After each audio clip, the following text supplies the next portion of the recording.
सध्या संपूर्ण भारतात चर्चेत असणारा अशोक खरात नामक लबाड भोंदूबाबाच्या अत्याचाराचा गंभीर मुद्द्यापासून धडा घेऊन संपूर्ण महाराष्ट्रात प्रत्येक जिल्ह्यात वैयक्तिकरित्या एसआयटी स्थापन करण्याचे आदेश राज्य सरकारने द्यावेत ही महत्वपूर्ण मागणी घेऊन अखिल भारतीय भ्रष्टाचार निर्मूलन संघर्ष समितीची धडक टीम नाशिक जिल्हाधिकारी कार्यालयात दाखल झाली आहे। यावेळी नाशिक जिल्हाधिकारी यांच्यासह चर्चा केल्यानंतर नाशिक उपजिल्हाधिकारी हेमांगी पाटील यांना व्यवस्थितरित्या या संदर्भात चर्चा करून काही पुढे नियोजनाबाबत गरजेच्या गोष्टींसंबंधित माहिती देण्यात आली आहे।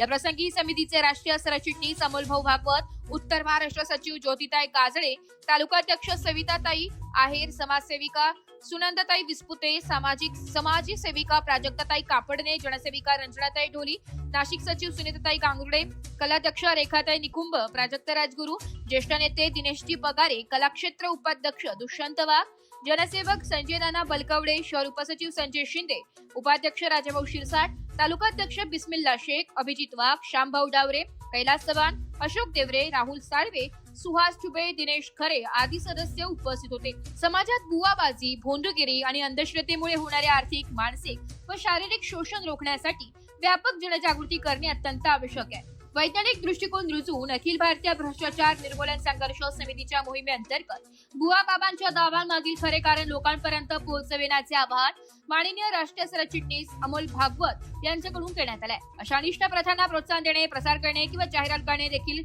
शिक्षेत्र पात्र आहे। गुन्ह्याची चौकशी करण्यासाठी जागृत अधिकारी नव्याने नेमले जावेत। प्रामुख्याने अंधश्रद्धेत होणारे शोषण रोखण्यासाठी आणि वैज्ञानिक दृष्टिकोन रुजवण्यासाठी राज्य सरकारने नियोजन करावे व तसे विधेयक पारित करावे असे आवाहन करण्यात आले।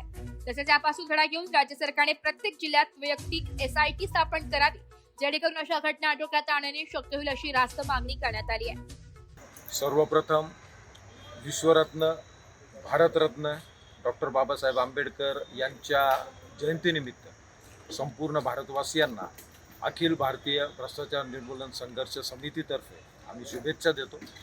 आणि हेच महापुरुष छत्रपती शिवाजी महाराज डॉक्टर बाबासाहेब आंबेडकर यांची असलेली ध्येयनिष्ठता, त्यानंतर त्यांचा असलेला त्याविषयीचा ध्यास आणि सर्वात महत्त्वाचं म्हणजे त्यांची वेगळा विचार करण्याची क्षमता आज अनेक वर्षानंतर सुद्धा फक्त महाराष्ट्राच नव्हे, भारताच्याच नव्हे तर संपूर्ण विश्वाच्या, संपूर्ण जगाच्या ओठावर ज्यांचं नाव आहे असे छत्रपती शिवाजी महाराज आणि डॉक्टर बाबासाहेब आंबेडकर यांची असलेली नैतिक मूल्ये, यांचे असलेले विचार, याच्यावरच आज संपूर्ण महाराष्ट्र जो आहे, महाराष्ट्र याचं काम पण चालतं आणि महाराष्ट्राचा आधार पण यांचाच विचारावर आहे। आणि अशा छत्रपती शिवाजी महाराज, शाहू महाराज, महात्मा ज्योतिबा फुले आणि डॉक्टर बाबासाहेब आंबेडकर यांचा जो महाराष्ट्र आहे, हा महाराष्ट्र आज जर आपण बघितला, आता मागच्या जवळपास एक हप्त्यापासून संपूर्ण महाराष्ट्रात, संपूर्ण भारतभर एकाच विषयावर चर्चा आहे आणि ती चर्चा आहे भोंदूगिरीविषयी। आता भोंदूगिरीचा हा जो परिणाम आहे, हा जो कळस आहे, ह्या स्टेजला पोहोचलेला आहे का एक माणूस स्वतः देव असल्याचे भासवतो, देव असल्याचे भासवून अमानुषपणे अत्याचार करतो। मग त्या अत्याचारामध्ये महिलांवर अत्याचार झालेले आहेत, त्याच्यानंतर मोठमोठे जे उद्योगपती आहेत, हे जे राजकारणी आहेत, यांचा आवाढव्य पैसा एकत्र करून याच्यामध्ये हवाला प्रकारसुद्धा निदर्शनास आलेला आहे। आणि असा जर प्रकार जर आपल्या समाजामध्ये घडत असेल तर या समाजावर याचे अतिशय भीषण परिणाम झालेले आहेत। जर महत्त्वाचा मुद्दा याच्यामध्ये नोट केला, आज जर इथं विचार केला तर इथं उपस्थित असलेला प्रत्येक माणूस 15 वर्षापेक्षा जास्त सामाजिक क्षेत्रामध्ये इन्क्लूड आहे, समाविष्ट आहे। कुंभमेळा नाशिकमध्ये आहे, 2027चा आपण त्याचा पिरियड ठेवलेला आहे।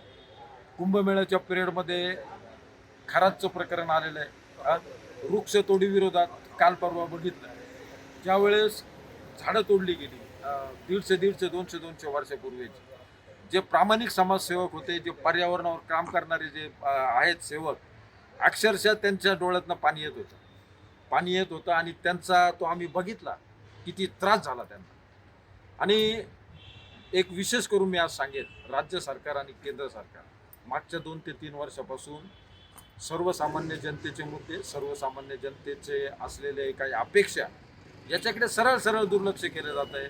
आणि एक पद्धत आता जवळपास सगळ्या नागरिकांना हे माहीत झालंय का कुठलंही सरकार कुठलंही नियोजन करते, फक्त नावाला काही दुसऱ्या गोष्टी दाखवल्या जातात, त्या आपल्या नियोजनावर ठाम असतात, काहीतरी त्यांना प्रक्रिया राबवायची असते त्या हिशोबाने त्याच्यामध्ये नियोजन करतात आणि शेवटी परत असं दिसून आलंय का परत सर्वसाधारण जनतेचा विश्वास घालवतो. तर या पद्धतीला, या नियोजनाला केंद्र सरकार, राज्य सरकार यांनी आळा घालावा.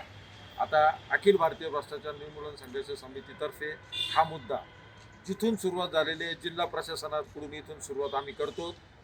तसंच याची जी आमचं जे म्हणणं आहे, आता जी चर्चा आमची झाली हे म्हणणं महाराष्ट्र राज्याचे जे गृहमंत्री आहे यांना सुद्धा पाठवलं जाईल आणि आमची टीम पुढच्या हप्त्यामध्ये दिल्लीला आहे.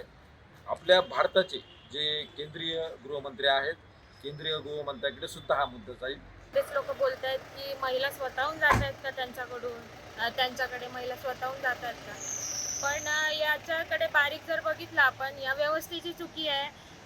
अशोक खरातसोबत जे आपण बातम्यांमध्ये जे दाखवलं, त्याच्यासोबत जे मंत्री होते, जे खासदार होते, ज्या महिला आयोगाच्या ज्या अध्यक्ष होत्या, त्यांनी फक्त राजीनामा दिला. तर राजीनामा देऊन इथे चालणार वापर केला जातो आणि भोंदूगिरी प्रकार हा प्रत्येक तालुक्यात, प्रत्येक जिल्ह्यात, महाराष्ट्रात आणि महाराष्ट्राच्या बाहेर चाललेला आहे.